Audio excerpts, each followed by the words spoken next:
मेरे प्रिय भाई, उस दिन आपने मुझसे पूछा था कि गुड फ्राइडे क्यों मनाया जाता है और आपके लिए इतना इम्पोर्टेंट क्यों है। माफ़ कीजिए, मैं उस दिन बिजी होने के कारण आपसे ठीक से बात नहीं कर पाया, इसलिए आपको मैं अब जवाब भेज रहा हूँ। प्रिय भाई, जो गुड फ्राइडे है हम मसीहियों के लिए इसलिए इम्पोर्टेंट होता है क्योंकि उस दिन हमारे प्रभु यीशु मसीह क्रूस पर चढ़ाए गए, मारे गए, गाड़े गए और तीसरे दिन फिर जी उठे थे, जिसे ईस्टर के रूप में भी मनाया जाता है।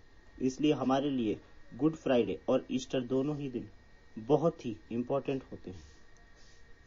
और मैं आपको ये बताना चाहूँगा कि यीशु मसीह को क्रूस पर मारा क्यों गया, उन्होंने ऐसा क्या गलत कर दिया था कि उनको मारा गया। असल में ये एक मिथ्या है कि उन्होंने कुछ गलत किया। उन्होंने दरअसल कुछ गलत नहीं किया था, बल्कि वो पूरी दुनिया के लिए इस धरती पर आए थे और मुझ जैसे पापी के लिए क्रूस पर बलिदान हो गए। जी हाँ मेरे भाई, जो गुड फ्राइडे है वो इसलिए मनाया जाता है और मेरे लिए खास इम्पोर्टेंट इसलिए है क्योंकि उसी की वजह से आज मैं बदल गया हूँ। मैं बदला किस बात में हूँ? मैं इस बात में बदला हूँ कि पहले मैं कुछ और था, पहले मैं पापी था, लेकिन अब परमेश्वर ने मुझे छुड़ाया है और मुझे बदलकर एक नया व्यक्तित्व प्रदान कर दिया है। हाँ मेरे भाई, क्रूसीफाई करते समय क्रूस पर जब यीशु को चढ़ाया गया तो उस समय बहुत सी बातें उसके साथ घटी थी, जैसे उनके सर पर कांटों का ताज पहनाना, उनके हाथों में उनके पैरों में कील को ठोक देना, उन पर थूका जाना, उन्हें मारा जाना। ये बहुत सी पीड़ाओं को उसने सिर्फ और सिर्फ मेरे लिए सह लिया। क्यों? क्योंकि कांटों का ताज उसके सर पर इसलिए पहनाया गया कि मैं विचारों में शुद्ध हो जाऊं। जो मैं गलत गलत गणनाएं, गलत गलत सोच विचार अपने दिमाग में किया करता था और कुछ भी कार्य करने से पहले सोचकर उसकी प्लानिंग कर लिया करता था, मेरे प्रभु ने अपने माथे पर उस कांटे के ताज को पहना ताकि मैं बचाया जा सकूं। इन्हीं हाथों से मेरे भाई मैंने बहुत पाप किए, अपराध किए हैं, बुरे काम किए हैं।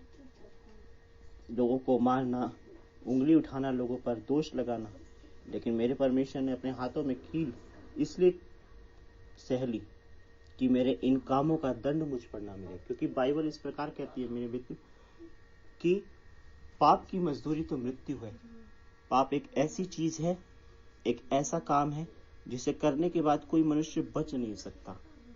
उसकी सजा के रूप में उसकी मृत्यु होना निश्चित है। और हम मनुष्य जाति के लोग, और मैं खासकर मैं अपने विषय में कह रहा हूं, अगर अपने अपराधों के लिए मारा जाता तो मेरे लिए ये बहुत ही दुखित और अजीब सी बात होती। लेकिन मेरे परमेश्वर ने मुझे बचा लिया और मेरे बदले में खुद को मौत की सजा देकर मेरे अपराधों से मुझे रिहा करके तीसरे दिन जी उठकर अब मेरे साथ मुझ में जीवित है। उसने पैरों में कीलों को अपने सह लिया ताकि जो भी गलत काम करने के लिए मैं इन पैरों से चला जाता था वो मैं ना करूं, उनका दंड मुझ पर ना पड़े और मैं बदल जाऊं।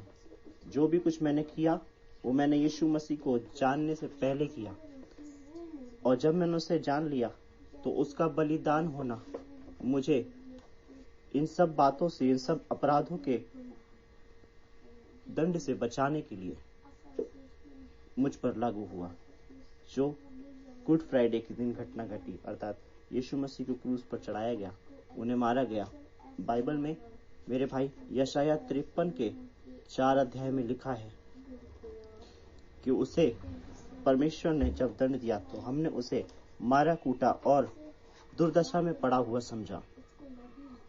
निश्चय उसने हमारे अपराधों को सह लिया है, हमारी ही वजह से उस पर ताड़ना पड़ी कि उसके कोड़े खाने से हम चंगे हो जाएं, नाना प्रकार की बीमारियों से भी हम बचाए जाएं। मुझे बचाया है प्रभु ने, कई बीमारियों से परमेश्वर ने मुझे सुरक्षित किया है। मेरे भाई, मेरे परमेश्वर ने अपनी पीठ पर कोड़ों को सह लिया कि मेरी पीठ पीछे की गई बुराइयों के, जो मैंने लोगों के लिए किए, दंड से मैं बचाया जाऊं। इन्हीं आंखों से मैंने जो पाप किए, प्रभु परमेश्वर ने उन्हें अपनी आंखों को बंद कर कर उन पर जब मारा गया लोगों ने वो सह लिया, ताकि मेरे आंखों को मैं मेरे परमेश्वर के लहू से धोकर शुद्ध होने में समर्थ हो सकूं, ताकि परमेश्वर में मैं बचाया जा सकूं। और ये केवल मेरे ही लिए नहीं मेरे भाई, यह बात आपके लिए भी लागू होती है। जिस प्रकार यदि हमारे बच्चे हमारी बातें ना माने तो क्या हम उन्हें मारेंगे और घुड़केंगे नहीं? उसी प्रकार हमारे को उस मार और घुड़क और दंड से बचाने के लिए यीशु मसीह ने सारा दंड जो मुझे सह लेना था अपने ऊपर सह लिया मेरे भाई। हाँ मेरे भाई, ये गुड फ्राइडे का दिन सिर्फ और सिर्फ इसीलिए इम्पोर्टेंट है कि परमेश्वर ने जो भी कुछ मुझे खासकर झेलना था वो परमेश्वर ने झेल लिया। और ये एक ऐतिहासिक घटना है मेरे मित्र, जिसमें इतिहास को 2 टुकड़ों में बांट देने की क्षमता थी, जो एडी और बीसी कहलाया है। यीशु मसीह की मृत्यु के बाद का समय एडी बन गया और मृत्यु से पहले का समय बिफोर क्राइस्ट हो गया, बीसी बन गया। मेरे भाई, ये सच्ची और मान्यता प्राप्त करने योग्य बात है कि यीशु मसीह मानव जाति के पापों के लिए, अपराधों के लिए मारा गया, गाड़ा गया और तीसरे दिन जी उठा।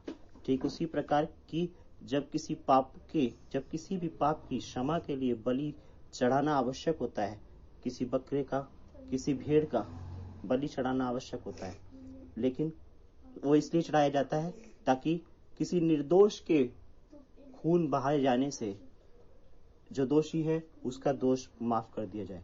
तो मेरे भाई, यीशु मसीह निर्दोष और पवित्र निष्कलंक था।